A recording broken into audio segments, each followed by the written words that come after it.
Digital શાળા ચેનલમાં આપનું સ્વાગત છે. આજે આપણે શાળાકીય સોફ્ટવેર ઘણા બધા આપણે બનાવ્યા છે. એની અંદર આજે લાઇબ્રેરી મેનેજમેન્ટ છે એને ઓનલાઈન થઈ શકે તેના માટે આજે વાત કરવાની છે. તો આપણું આ જે પહેલું સોફ્ટવેર એવું હશે કે જેની અંદર આઈ કાર્ડ અને બુક ઉપર જે બારકોડ અથવા QR કોડ સ્કેન કરીને આપણે લાઇબ્રેરી મેનેજમેન્ટ મતલબ એની એન્ટ્રી કરી શકીએ, વિદ્યાર્થી એન્ટ્રી કરી શકીએ, પુસ્તક એન્ટ્રી કરી શકીએ અને ઇસ્યુ પણ કરી શકીએ. તો આની અંદર ફ્રી હોસ્ટિંગ અહીંયા તમે વાંચી શકો છો. ફ્રી હોસ્ટિંગ તરીકે ગૂગલ શીટનો આપણે ઉપયોગ કર્યો છે એટલે એ લાઈફ ટાઈમ ફ્રી હોય છે. ગૂગલ આપણને જગ્યા જે આપે છે ડ્રાઈવની અંદર ગૂગલ શીટ આપણે જોઈએ છીએ એમાં આપણો ડેટા સંગ્રહ થવાનો છે. એટલે આપણે કોઈ હોસ્ટિંગ ખરીદવું કે ડોમેન ખરીદવાની જરૂર નથી કે એનું વર્ષે ભાડું ચૂકવવું પડશે એવું નથી. કારણ કે ઘણા બધા સોફ્ટવેર એવા હોય છે કે જેનું આવી રીતે વાર્ષિક મંથલી ભાડું હોય છે. તો તમને તમારા આઈડીની અંદર જે આપણે ગૂગલ શીટ આવે છે એમાં જ સેટ કરી દેવાનું છે. અને કોઈ પણ બાળકો છે એ ભૂલ રહિત ચલાવી શકે એવું છે અને ક્યાંય ભૂલ થવાની શક્યતા જ નથી. એટલું સરળ અને સ્માર્ટ છે. અને તમામ પ્રકારે અંદર રિપોર્ટ બને છે. આપણે લાઈવ એનું જોશું અને એક્સેલ અને PDF સ્વરૂપે બધું ડાઉનલોડ થઈ શકે છે. એટલે ટૂંકમાં કહી શકાય કે લાઇબ્રેરી મેનેજમેન્ટની અંદર આની અંદર હવે કંઈ બાકી નથી એવું મને લાગે છે. એવું આપણે આ સોફ્ટવેર બનાવી દીધું છે. અને લિમિટેડ ઓફર અત્યારે ચાલુ છે. લાઈફ ટાઈમ માટે 600 રૂપિયામાં આપણે આનું સેટઅપ કરી દઈએ છીએ. લિમિટેડ સ્વરૂપે છે. આ વિડીયો જે બનેલો છે એની તારીખ પણ તમે જોઈ શકો છો. અને તમે હવે જ્યારે જુઓ ત્યારે પણ આની કિંમત છે એ બીજી થઈ જઈ હોય એવું પણ બની શકે છે. તો શરૂઆત કરીએ. લાઈવ તમને ડેમો આજે હું બતાવું. બરાબર, જો આ એક આવી જ રીતે એનું ડેશબોર્ડ તમને મળશે. બરાબર છે. આ પેજ છે એ ઓનલાઈન વેબસાઇટ તરીકે આ તમને જે લિંક સેટઅપ કરી દેવામાં આવશે એ આવી રીતે ખુલશે. એની અંદર સૌથી પહેલાં વાત કરીએ તો વિદ્યાર્થી ઉમેરવાનું. અને આ જે છે એ તમે મોબાઈલની અંદર પણ ચલાવી શકો છો કે મોબાઈલની અંદર જો તમારે ઉપયોગ કરવો હોય તો મોબાઈલની અંદર આનો ઉપયોગ તમે કરી શકો છો. એટલે કે યુઝર ફ્રેન્ડલી છે. તમે ડેસ્કટોપ ઉપર અને મોબાઈલમાં સેમ આવી જ રીતે ખુલશે. હવે આ વિદ્યાર્થી આઈડી છે તો અહીંયાથી વિદ્યાર્થી આઈડી તમારે GR નંબર આપવો હોય તો GR નંબર આપતા જવાના હોય છે. નામ, વર્ગ, મોબાઈલ નંબર આપી અને સેવ કરવાનું હોય છે. અહીંયા આપણે 3 વિદ્યાર્થી અંદર સેવ કરેલા છે. બરાબર, જે તમે જોઈ શકો છો. હવે અહીંયા 1 2 3 આપી અને આઈડી આપીને આપણે કરેલું છે. છતાં હું અહીંયા 3 આપી અને જો હું કંઈ દાખલા તરીકે એન્ટ્રી કરવાનો પ્રયત્ન કરીશ તો તરત અંદર આપણને કહેશે સ્ટુડન્ટ આઈડી પહેલેથી મોજૂદ છે. મતલબ કે અહીંયા તમારે એક જ GR નંબરના 2 વિદ્યાર્થી નહીં આવી શકે. મોટી સુવિધા કહેવાય આ વસ્તુ છે. પછી માની લો કે આપણે અત્યારે એક એન્ટ્રી કરવી છે તો તમે એના સ્કેન કરીને પણ કરી શકો છો. અત્યારે આ જે સ્કેનર છે એની ઉપર મોબાઈલની અંદર જો તમે ચલવો કે ટેબ્લેટમાં ચલવો ઓનલાઈન તો સ્કેન કરશો એટલે કેમેરાનું તમને એક વખત પરમિશન એલાઉ કરશો એટલે તમે સ્કેન કરીને તમે પણ વિદ્યાર્થીનો જે એનો GR નંબરનો કોડ છે એ લાવી શકો છો. અને નામની અંદર દાખલા તરીકે અત્યારે હું નામ એક મારી રીતે હું લખી દઉં છું. અને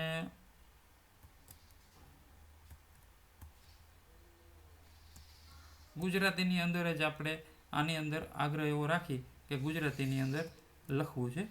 અત્યારે હું અંગ્રેજી લખી દઉં છું. મેહુલ, ક્લાસ છે એનો 5A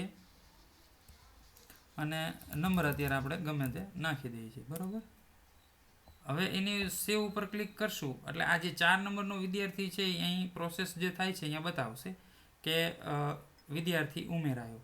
મતલબ કે 4 નંબરનો વિદ્યાર્થી. હવે આપણે જે પેજ છે એ રિફ્રેશ કરશું તો 4 નંબરનો જે વિદ્યાર્થી છે એનો ડેટા આપણને આ વિદ્યાર્થી ઉમેરો જે છે એની અંદર અહીં નીચે ઉમેરાઈ ગયો છે, જુઓ છો. બરાબર, હવે આ જે છે એ બધા વિદ્યાર્થીની અંદર હવે તમને આ જે પહેલું જે ફિલ્ટર છે એનો બહુ ઉપયોગ નથી પણ આની અંદર નામ છે એનો ઉપયોગ ક્યારેક કદાચ પડે, બાકી જરૂર નથી હોતી. ધોરણ છે, કોઈ પહેલા ધોરણના વિદ્યાર્થીનું લિસ્ટ જોતું છે તો તમે અહીં ફિલ્ટર કરી અને લઈ શકો છો. બીજું ધોરણ ઓલ ઉપર ક્લિક કરશો તો એ પણ મળી જશે તમને. પછી મોબાઈલ નંબર ફિલ્ટર કરી શકો છો. એટલે આની અંદર ફિલ્ટરની જરૂરિયાત ઓછી હોય છે. ધોરણ પ્રમાણે જો અહીં તમે શોર્ટિંગ પણ કરી શકો છો. ધોરણ ક્રમમાં કરવા છે તો પણ કરી શકો છો. મોસ્ટ ઓફ આપણે આની ઉપર ફિલ્ટર હોય છે. 1 2 3 આ ક્રમમાં હોય છે ઓટોમેટિક. અને અહીંયા આપણે સર્ચ આપવાનું હોય છે. માની લો કે કોઈ મારે મેહુલ વિશે જાણવું છે કે એનો નંબર, ફોન નંબર શું છે આ તે વસ્તુ. તો અહીંયા તમે ખાલી મેં એમ લખ્યું તો તમે જોઈ શકો છો મેહુલ આવી ગયું. બરાબર, એટલે આવી જ રીતે માની લો કે તમારે કોઈ ફોન નંબરથી સર્ચ કરવું હોય કોઈ વિદ્યાર્થી, બરાબર, ગુજરાતી હોય તો તમે એને ગુજરાતીની અંદર પણ તમે લખી શકો છો કે ગુજરાતી તમારા જે અહીં ગુજરાતી કરેલું છે આપણે, તો અહીંયા તમે સ લખવું તો સ ઉપરથી જો સતાપરાવાળું આવી ગયું અને સત્વર આવી ગયું એટલે ખાલી તમે એક શબ્દ લખો છો ત્યારથી તમને મળી જાય છે બધું. તો આવી રીતે સર્ચ કરવાથી પણ તમે સરળતાથી આ કામ કરી શકો છો. હવે આપણે આ જે એન્ટ્રી થઈ ગઈ છે એને આધારે હવે એની અંદર કંઈ સુધારો કરવો છે. જો આ બાજુમાં તમને પેન્સિલ બટન પણ આપેલું છે, એની ઉપર ક્લિક કરશો એટલે આવું મેવું લાવી જશે. એની પાછળ પછી તમારે કંઈ લગાવવું છે તો એની અંદર કંઈક પાછળ લગાવવું હોય કે નામ કે એવું કંઈક સુધારી, પાછું અહીં અપડેટ બટન આવી ગયું છે. અપડેટ બટન આવી ગયું છે ને તો એ અપડેટ ઉપર ક્લિક કરશો ને તો એ અપડેટ ઉપર ક્લિક કરવાથી ડેટા સેવ થઈ જશે. એટલે કે મહેન્દ્રભાઈ જે છે પાછળ લગાવેલું એ સેવ થઈ ગયું, બરાબર. એટલે આ જે ડેટા જે છે એ તમે પેજ રિફ્રેશ કરશો, F5થી પેજ રિફ્રેશ કરવાનું હોય અને પછી એ રિફ્રેશ કરી અને વિદ્યાર્થીની માહિતી તમે જોશો તો એ પાછળ આવી ગયું હશે. તો આવી રીતે એ નામ પણ સુધારો કંઈ કરી શકાય છે ધોરણ E. એટલે કે તમે એન્ટ્રી પણ કરી શકો અને સુધારો પણ કરી શકો છો. અને બીજી બહુ ખાસ મહત્ત્વની વસ્તુ કે તમને આ જે છે જો આની અંદર પણ આવી ગયું, આ ગૂગલ શીટની અંદર ડેટા એ ઉમેરી ગયો. હવે તમારી પાસે ઓલરેડી નામ છે એક્સેલની અંદર કેવી રીતે ધોરણ કેવું, તો તમે સીધા અહીં કોપી પેસ્ટ કરી શકો છો. સ્ટુડન્ટના જે GR નંબર, સ્ટુડન્ટ ID એટલે GR નંબર રાખજો તો તમને ઉપયોગ કરવામાં મજા આવશે. અને આ જે છે એ ડેટાની અંદર માની લો કે અત્યારે આ જે 4 છે, બરોબર, એ જે હું છે આ જે વિદ્યાર્થીઓ છે એને હું અહીં કોપી કરી અને અહીં પેસ્ટ કરી દઉં છું. એટલે હવે મારી પાસે કુલ કેટલા વિદ્યાર્થીઓ થઈ ગયા? 8 વિદ્યાર્થીઓ થઈ ગયા, બરાબર. અહીંયા તમારી રીતે તમે કોપી પેસ્ટ કરશો તો થઈ જશે. અત્યારે ગુજરાતી કરેલું છે એટલે આવી રીતે, બરાબર. અને આપણે હવે જે તમે આપણા પેજની અંદર જશો તો આ જે પેજ છે એને તમે જેવું રિફ્રેશ આપશો તો એ પેજની અંદર હવે એ જે બધા વિદ્યાર્થીઓ છે એ વિદ્યાર્થીનું જે લિસ્ટ અહીંયા આપણે બનતું હોય ત્યાં તમે જોઈ શકો છો બધા વિદ્યાર્થીઓ આવી ગયા છે, 8 વિદ્યાર્થી. તો આવી રીતે બંને રીતે થઈ શકે. એન્ટ્રી આપણે મેન્યુઅલી એક એક વિદ્યાર્થીની ન કરો અને આવી રીતે તમે કરો તો પણ ચાલશે. એટલે ખૂબ સરસ, એન્ટ્રી માટે ખૂબ સરસ કહેવાય કે ડેટાબેઝમાં સીધું કોપી પેસ્ટ થઈ જાય અને આવી રીતે તમે પણ કરી શકો. અને સુધારવા માટેની સુવિધા, ફિલ્ટરની સુવિધા, સર્ચ કરવાની સુવિધા, અને એક સાથે વધારે ન જોવો હોય તો અહીં 10 રાખો તો 10 વિદ્યાર્થી છે એ તમારે જોઈ શકાય છે. હવે આ જે વિદ્યાર્થી પછી પુસ્તકની વાત કરું તો પુસ્તકની અંદર પણ એવી જ રીતે છે, બરાબર. પુસ્તક છે એ તમે અહીંયા એન્ટ્રી કરી શકો છો. અને એન્ટ્રી કરેલા પુસ્તક જે છે એ એન્ટ્રી કર્યા પછી તે પુસ્તકની અંદર સુધારો કરવો હોય અથવા તે પુસ્તકને તમારે સર્ચ કરી અને શોધવું હોય તો શોધી શકાય. દાખલા તરીકે અહીંયા કોઈ પુસ્તક નંબર આપણને પૂછે કે પુસ્તક નંબર 1008, તો 1008 પુસ્તક છે તો 1008 નંબરનું પુસ્તક અહીં તમારી સામે એના વિશે બધું આવી જશે, બરાબર. અથવા કોઈ આપણને એવું કહે છે કે એ પુસ્તક જે છે આપણે નાટક કેટલા છે, નાટકનો પુસ્તક પ્રકાર હોય એ આપણે જોઈએ છે, બરાબર. તો અહીં આપણે ગુજરાતીની અંદર ખાલી ના લખીશું તો ના આધારે બધું આવી જશે. જો અહીં આપણને નાટકનો પ્રકાર હોય એવું દલપતરામનું પુસ્તક છે, બરાબર. તો આવી રીતે થઈ ડાયરેક્ટ સર્ચ કરી શકો છો. અથવા તો તમે અહીંયા પુસ્તક જે છે એ કોને લખેલું છે એના લેખકના નામ છે કે ધૂમકેતુ એ કેટલા પુસ્તક લખેલા છે તો એનું લિસ્ટ આવી જશે. અને આ જે લિસ્ટ છે એ તમે જો PDF સ્વરૂપે ડાઉનલોડ, PDF બટન ઉપર ક્લિક કરશો તો PDF ડાઉનલોડ થઈ ગઈ છે, બરાબર. અને એ PDF છે એ તમારા આપણા ડાઉનલોડમાં અથવા એક્સેલ ફાઇલ ડાઉનલોડ કરશો તો જો અહીંયા દેખાડે છે, બરાબર. અત્યારે ફૂલ સ્ક્રીન કરેલી છે એટલે આપણે ડાઉનલોડ અહીંયા જોઈ શકતા નથી, પણ એ તમે ટૂંકમાં એવી રીતે ડાઉનલોડ કરી શકો છો આખું લિસ્ટ. આપણે ડાઉનલોડ લિસ્ટ થઈ હોય પછી આત્મકથા હોય કે આત્મકથા કેટલી છે આમાં, તો અત્યારે 2 આત્મકથા છે, કરણ ઘેલો અને સત્યના પ્રયોગો.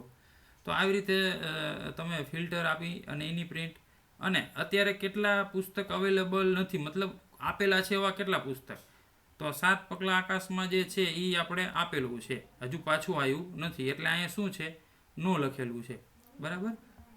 આ પુસ્તકની એન્ટ્રી જે છે એની અંદર સુધારવું હોય કંઈ તમારે તો સુધારી શકો છો. તો હવે વાત કરીએ ઇસ્યુ પુસ્તકની. જે મેઇન વસ્તુ આપણે ઇસ્યુ પુસ્તક છે, ખૂબ સરસ ઇસ્યુ પુસ્તકની અંદર આપણે બનાવેલું છે. કાંઈ વિદ્યાર્થી આઈડી તમે નાખશો, માન લો કે વિદ્યાર્થી આઈડી આપણે 3 હું નાખું છું, બરાબર, ગુજરાતી અંગ્રેજી કરી દઈએ, 3 નાખું છું તો અહીંયા તરત એનું નામ આવી જશે, જયેશભાઈ એન સથવારા. એટલે કે કોઈ વિદ્યાર્થી પુસ્તક લેવા આવે છે એનો આઈડી અથવા અહીં સ્કેન કરીને પણ તમે કરી શકો છો. મોબાઈલમાં જો ચાલુ હોય તો સ્કેન ઉપર ક્લિક કરો તો એ વિદ્યાર્થીના આઈ કાર્ડમાંથી સ્કેન કરી શકો છો. પુસ્તક જે લઈને આવે કે આની એન્ટ્રી મારે લઈ જવું છે તો પુસ્તકને પણ એના QR કોડ કે બારકોડ એની ઉપર હોય તો એ સ્કેન કરીને તમે ઇસ્યુ કરી શકો છો. તો અહીંયા આપણે વિદ્યાર્થી, દાખલા તરીકે 4 નંબરનો વિદ્યાર્થી છે, એ પુસ્તક લેવા આવે છે, બરાબર. દાખલા તરીકે 1004 નંબરનું પુસ્તક આપણે હમણાં જોયું અવેલેબલ નહોતું, બરાબર. હવે એ આપણે માની લો કે છે નહીં અને ઇસ્યુ કરવું છે. 1004 નંબરનું પુસ્તક અહીંયા જો આપેલું છે, ઓલરેડી ઇસ્યુ બતાવે છે, છતાં આપણે એને ઇસ્યુ ઉપર ક્લિક કરશું તો જોઈએ શું થાય છે. પુસ્તક ઉપલબ્ધ નથી. મતલબ કે 1004 નંબરનું પુસ્તક છે એ ઓલરેડી કોઈ વિદ્યાર્થી વાંચવા માટે લઈ ગયા છે, બરાબર. 1/6 લઈ ગયા છે, 15/6 ઓટોમેટિક 15 દિવસનો ટાઈમ આવે છે. તો માની લો કે હવે એ પુસ્તક જો જમા કરાવે તો આને મળી શકે. તો જમા કરવા માટે આ રિટર્ન પુસ્તક છે, બરાબર. તો આ રિટર્ન પુસ્તક ઉપર ક્લિક કરશો અને જો એ જમા કરાઈ જાય 1000 ને માની લો કે 1000 ને હું 8 લખી અને ઇસ્યુ રિટર્ન કરું તો હકીકતમાં ખોટો ડેટા છે એ ક્યારેય આ સ્વીકારશે નહીં કે આ પુસ્તક છે એ ઇસ્યુ થયેલું નથી, મતલબ પુસ્તક નથી. અને 1004 નંબરનું ઇસ્યુ થયેલું હશે તો 1004 નંબરનું પુસ્તક વિદ્યાર્થી લઈને આવશે તો એ 1004 નંબરના પુસ્તક છે એને આપણે રિટર્ન કરી શકશું. જો અહીંયા તરત આવી ગયું કે પુસ્તક આઈડી 1004 સફળતાપૂર્વક રિટર્ન થયું છે. મતલબ કે હવે ઇસ્યુ પુસ્તકની અંદર આપણે જ્યારે ડેટા રિફ્રેશ કરશું તો એની અંદર જે પુસ્તક હતું આપણે એને ઇસ્યુ કરેલું હતું તે રિટર્ન થઈ ગયું હશે. એટલે જે રિટર્ન થાય છે એની પણ એન્ટ્રી પડતી જાય છે. જો અહીંયા રિટર્ન બતાવે છે 3 તારીખ, આજે 3 તારીખ છે તો 3 તારીખે રિટર્ન થઈ ગયું છે. અને આ જે વસ્તુ છે એ ડેટાબેઝની અંદર પણ આવે છે. જો આ બુક છે તો બુકના નામ પણ તમે અહીં કોપી પેસ્ટ કરી શકો છો ડેટાબેઝની અંદર. આ ઇસ્યુ, તો ઇસ્યુની અંદર રિટર્ન થશે તો એનો તારીખ અને સમય પણ અહીં બતાવશે કે અત્યારનો સમય છે એ પ્રમાણે રિટર્ન થઈ ગયું છે. એટલે આ જે ઇસ્યુવાળું જે સીટ છે ને આની અંદર આપણે કંઈ જ કરવાનું નથી. આપણે સ્ટુડન્ટની અંદર આમાં તમારે જે કંઈ સુધારો કરવો હોય, મૂકવો હોય તો પણ ચાલશે. બુકમાં પણ આવી રીતે તમે સુધારોને કરી શકો છો. ઇસ્યુની અંદર આની અંદર કંઈ આપણે કરવાનું નથી, આ ઓટોમેટિક એન્ટ્રી પડતી જાય છે, બરાબર છે. તો આ ખરેખર ખૂબ સરસ સુવિધા છે. હવે 1000 ને માની લો કે 2 નંબર વિદ્યાર્થી GR નંબર 2 છે, પછી પુસ્તક નંબર 1003 છે તો માનવીની ભવાઈ, તો ઇસ્યુ કરો ઉપર ક્લિક કરશો એટલે આ 2 જ નંબર આપણે નાખ્યા છે, 2 અને 1003, તો તરત અહીંયા લખેલું આવી જશે પુસ્તક 1003 સફળતાપૂર્વક વિદ્યાર્થી 2 ને ઇસ્યુ થયું છે. એટલે કે હવે અહીંયા આપણે પેજ રિફ્રેશ કરશું એટલે કે ડેટા જે રીલોડ કરશું તો તેની અંદર એની એન્ટ્રી આપણને બતાવી દીધી હશે. F5 થી તમે ડેટા છે એ રીલોડ કરી શકો. જો અહીં એન્ટ્રી 1 પડી ગઈ છે અને ડેટાબેઝની અંદર પણ તમે જોશો તો એમાં પણ જો એન્ટ્રી 1 પડી ગઈ છે તો એ એન્ટ્રી આધારે એ એન્ટ્રીને જોતા તમે જોઈ શકો છો કે એમાં ઇસ્યુની એન્ટ્રી પડી ગઈ છે, બરાબર. એટલે ઓટોમેટિક જ ડેટાબેઝ સાથે આ કનેક્ટ છે. અને હવે તમારે માની લો કે કેટલા ઇસ્યુ થયેલા છે ને પરત નથી આવ્યા તો તમે ફિલ્ટર જાણો છો તો અહીંયા તમે ઇસ્યુ ઉપર ક્લિક કરી અને આની એક PDF ડાઉનલોડ કરો. PDF ઉપર ક્લિક કરશો એટલે PDF ડાઉનલોડ થઈ જશે કે આટલા વિદ્યાર્થી હજુ પરત આપવા આવેલા નથી, બરાબર. એટલે તમામ ફિલ્ટરની સુવિધા જે અહીંયા છે ખૂબ સરસ છે કારણ કે ફિલ્ટર આધારે ઘણી બધી માહિતી આપણને મળતી હોય છે. અને અહીંયા યુનિક સર્ચ પણ છે એટલે કે તમે સર્ચ પણ કરી શકો છો, બરાબર. એટલે અત્યાર સુધી જે આપણે કોઈ તારીખ વિશે જાણવું હોય કે આ તારીખ વિશે તો આ તારીખ તમે લખશો કે માની લો કે મારે 23/5 વિશે લખવું છે, 23/5, બરાબર. તો 23 તારીખ લખો અહીંયા તમે તો 23/5 આવી રીતે લખશો તો એના વિશે બધું આવી જશે. એટલે કે કોઈ તારીખ વિશે જાણવું હોય, બરાબર, અને આખા વર્ષનો રિપોર્ટ તમારે પ્રિન્ટ કરવો હોય તો પણ PDF સ્વરૂપે તમે કરી શકો છો. કોઈ એક પુસ્તક વિશે જાણવું હોય, બરાબર, કે માનવીની ભવાઈ છે અત્યાર સુધી કેટલા બાળકોએ વાંચ્યું તો આની અંદર આખી એની હિસ્ટ્રી ખુલશે. કોઈ એક વિદ્યાર્થી વિશે જાણવું હોય તો વિદ્યાર્થીનું નામ છે, દાખલા તરીકે પ્રાંજલબેન છે, તમે અહીંયા આપશો કે પ્રાંજલબેન, તમે સર્ચ કરશો તો એ પ્રાંજલબેનની જેટલી એન્ટ્રી હશે એ બધી દેખાડશે. એટલે વિદ્યાર્થી વાઇઝ, કોઈ પુસ્તક વાઇઝ તમારે જોવું હોય, બરાબર, કોઈ તારીખનું એક પણનું જોવું હોય તો બધી રીતે આની અંદર ફિલ્ટર અને સર્ચની સુવિધા છે. અને એક સાથે તમે બધી એન્ટ્રી ન જોવી હોય, 10 એન્ટ્રી જોવી હોય, નેક્સ્ટ કરતું તો પણ તમે અહીંયા સુવિધા સરસ આપેલી છે. અને રિટર્નની અંદર તમે પણ એકદમ સરસ, જો પુસ્તક નંબર નાખવાથી બધું મળે છે. રિપોર્ટમાં તમને સ્ટુડન્ટ વાઇઝ બુક અને ઇસ્યુને પીડીએફ એક્સેલ સ્વરૂપે ડેટા બધું જ બેકઅપ તરીકે જરૂર હોય, કારણ કે ઓનલાઈન છે. બેકઅપની સુવિધા પણ આની અંદર આ એક્સેલ સ્વરૂપે તમે ડેટા રાખી શકો છો. તો આવી એક સરસ મજાની ઓનલાઈન અને ખાસ સ્કેન કરવાની સુવિધા આપેલી છે, બરાબર. તો જેના દ્વારા તમે સ્કેન કરી અને વિદ્યાર્થીના QR કોડ કે બારકોડને સ્કેન કરીને એન્ટ્રી કરી શકો છો. તો આશા રાખું છું કે આ જે તમને મેં દેખાડેલું જે લાઇબ્રેરી મેનેજમેન્ટનું સોફ્ટવેર છે એ તમને ગમ્યું હશે. અને આ સોફ્ટવેર થકી તમારા શાળાના લાઇબ્રેરી મેનેજમેન્ટ ખૂબ સરસ રીતે થાય. વિદ્યાર્થીઓ જાતે પ્રોજેક્ટરની અંદર તમે ચાલુ કરી દેશો આ લિંક, તો વિદ્યાર્થી જાતે છે એની એન્ટ્રી કરી શકશે. અને વિદ્યાર્થી પોતે જ આનું મેનેજમેન્ટ કરી શકે, જેથી શિક્ષક છે એ આપણે શિક્ષણ કાર્યની અંદર સૌથી વધારે ભાર આપી શકીએ છીએ. તો ખાસ આશા રાખું છું અત્યારે જે ઓફર ચાલે છે એની અંદર તમે ખાસ આની સાથે જોડાઈ જાઓ. અને જે પહેલેથી જે શાળાઓ જોડાયેલી છે, રોજમેર ડિજિટલ, GR, સ્માર્ટ પરિણામ, લાઇબ્રેરી, બચત બેંક, શાળા SMS એપ, તો શાળા SMS એપ પણ ખૂબ સરસ ટેક્સ્ટ મેસેજનો આપણે સદુપયોગ કરી શકીએ. આપણને ફ્રીમાં મળે છે પણ ઉપયોગ કરતા નથી, એના માટેની છે. તો આવા સોફ્ટવેરો માટે આપણે ડિસ્ક્રિપ્શનની અંદર લિંક આપેલી હશે, તો ત્યાં જઈ અને શાળા સોફ્ટવેરો જે વિશે જાણશો અને આજે જ તમારી શાળાને ડિજિટલ બનાવવા માટે આપ પ્રયત્ન કરશો તેવી આશા છે. અસ્તુ.